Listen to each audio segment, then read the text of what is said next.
महाराष्ट्र में महायुति ने ब्लॉकबस्टर जीत हासिल की। 200 पार सीटें हासिल कर बीजेपी की अगुवाई वाली महायुति ने रिकॉर्ड विन जीत अपने नाम की है। लेकिन इन चुनावों में सबसे बड़ा झटका 4 बार महाराष्ट्र की सत्ता चला चुके शरद पवार की एनसीपी को लगा। 4 बार महाराष्ट्र के सीएम रह चुके शरद की एनसीपी महज 10 सीटों पर सिमटती दिख रही। चुनाव प्रचार के आखिरी दौर के वक्त राष्ट्रवादी कांग्रेस पार्टी के चीफ शरद पवार ने कहा था कि मुझसे पंगा लेना भारी पड़ सकता है। जिन लोगों ने मेरे साथ विश्वासघात किया है उन्हें सबक सिखाना जरूरी है। आज जब महाराष्ट्र के चुनावी नतीजे सामने आए हैं तो शरद पवार की पार्टी को मुंह की खानी पड़ी। इस बुरी हार के बाद ये सवाल उठने लगा है कि क्या 84 साल के शरद पवार अब राजनीति से संन्यास लेंगे?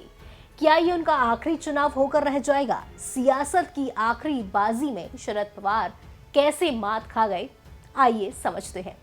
नमस्कार, आप देख रहे हैं नवभारत टाइम्स और मैं हूं आपके साथ शुचिता जैन।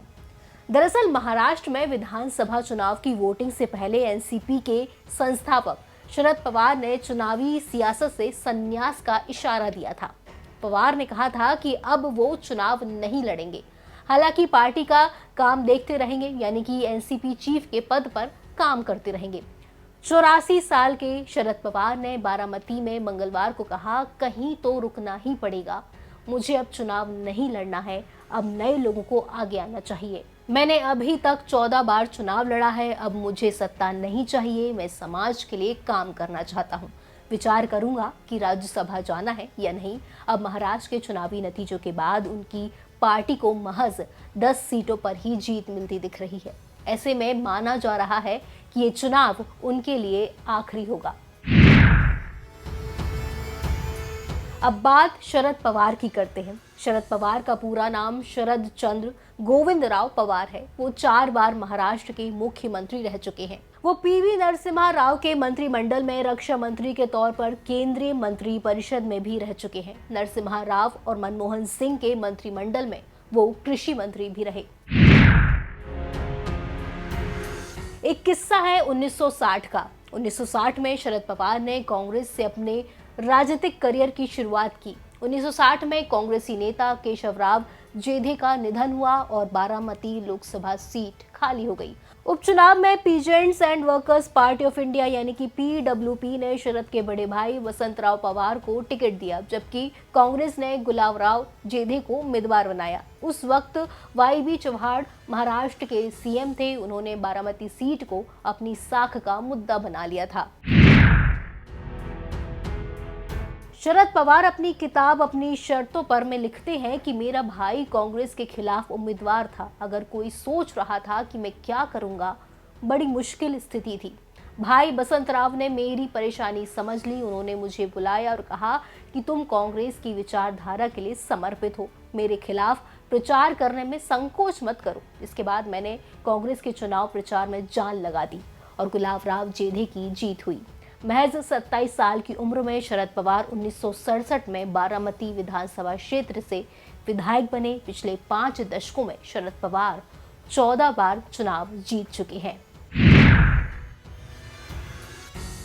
एक और तारीख है 10 जून 2023।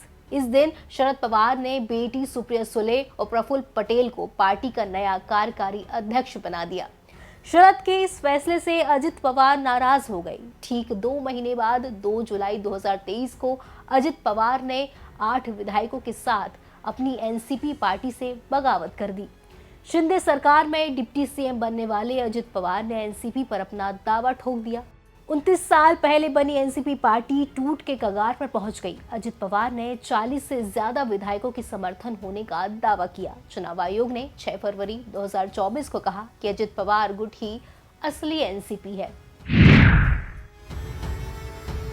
6 महीने तक चली सुनवाई के बाद पार्टी का नाम और चुनाव चिन्ह घड़ी अजित गुट को मिल गया। इसके बाद आयोग ने शरद पवार के गुट के लिए एनसीपी शरद चंद्र पवार नाम दिया। इस पार्टी का चुनाव चिन्ह तुहरी है। इस तरह एनसीपी पार्टी टूटकर 2 हिस्सों में बटी तो दोनों पार्टी की कमान पवार परिवार के ही हाथ में रही। महाराष्ट्र की सियासत में चाचा और भतीजे की जोड़ी में कुछ इस कदर दरार पैदा हुई कि अजित पवार बीजेपी और शिवसेना शिंदे गुट की महायुति गठबंधन में शामिल हो गए। दूसरी तरफ शरद पवार महाविकास अघाड़ी के साथ खड़े रहे, जिसमें कांग्रेस और उद्धव ठाकरे गुट की शिवसेना है। कहा जा रहा है कि चुनावी मैदान में चाचा और भतीजे दोनों एक दूसरे को कमतर दिखाने में लगे रहे। चाचा और भतीजे की सियासी जंग में भतीजे ने बाजी मार ली है। यहाँ एक और कारण देखा गया शरद पवार की हार का, वो रही लाडली बहना योजना। मध्य प्रदेश की बीजेपी सरकार की लाडली बहना योजना के बाद महाराष्ट्र की महायुति सरकार ने भी इस साल जून महीने में मुख्यमंत्री मेरी लाडली बहन योजना की शुरुआत की। इस योजना के तहत पात्र महिलाओं को हर महीने 1500 रुपए दिए जा रहे हैं। माना जा रहा है कि बीजेपी की प्रचंड जीत में इस फैक्टर का भी बड़ा योगदान था। इसने शरद पवार के गुट के मुद्दे को चलने ही नहीं दिया। महाराष्ट्र चुनाव में महाविकास अघाड़ी गठबंधन में शामिल कांग्रेस, उद्धव ठाकरे की शिवसेना और शरद पवार के एनसीपी महंगाई और बेरोजगारी जैसे मुद्दों को लेकर राज्य सरकार को घेरती नजर आई। ऐसे में विपक्षी गठबंधन महाविकास अघाड़ी को उम्मीद थी कि उन्हें चुनाव में लोगों का साथ मिलेगा, मगर नतीजा इसके उलट रहा। महाराष्ट्र में न तो सोयाबीन की एमएसपी की गारंटी का मुद्दा भी नहीं चला। हमारी इस खबर में इतना ही। ऐसी तमाम खबरों को देखने के लिए बने रहिए नवभारत टाइम्स के साथ। नमस्कार।